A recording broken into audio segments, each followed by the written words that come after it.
Doctor గారు, మన కార్యక్రమంలో భాగంగా ప్రకృతి వైద్య విధానం గురించి చెప్పినప్పుడు, ప్రకృతిలో లభించే వాటి గురించి మాట్లాడినప్పుడు షాజీరా గురించి మనం మాట్లాడుకున్నాం. అవునమ్మా. ఈ షాజీరా అన్నది బిర్యానీలోని, కూరల్లోని ఉపయోగిస్తేనే తెలుస్తుంది, కానీ దానిలో కూడా మెడిసినల్ ప్రాపర్టీస్ ఉంటాయట కదా, అవేంటో ఒకసారి ఈరోజు హెల్త్ టిప్లో ప్రేక్షకులకు అందిస్తారా?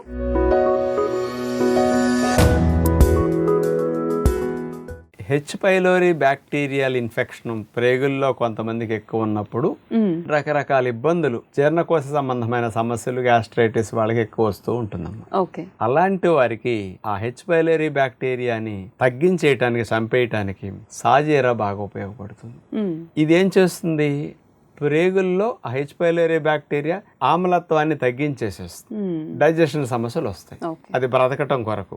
ఈ షాజీరా వాడేసరికి హైడ్రోక్లోరిక్ యాసిడ్ ఉత్పత్తి సమస్థితిలో వచ్చి పొట్టా ప్రేగుల అంచులమట ఉండే పొరలు ఏవైతే జిగురు పొరలు ఉంటాయో వాటిని సరిగా మార్చేసి, తయారు చేసి, సరిగా జిగురుత్పత్తిని పెంచి జీర్ణక్రియ సరిగా జరిగేటట్టు మంచిగా చేస్తుంది. అలాంటి షాజీరాని మనం నీళ్ళల్లో వేసుకుని మరిగించుకుని అట్లా తీసుకోవటం చాలా మంచిది.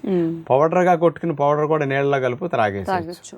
ఇట్లా రెగ్యులర్గా 1 స్పూను షాజీరా వాడుతుంటే ఒక వారం రోజులు, 10 రోజులు వాడేసరికి కాస్త ఉపశమనం మంచిగా వీళ్ళకి వస్తుందన్నమాట.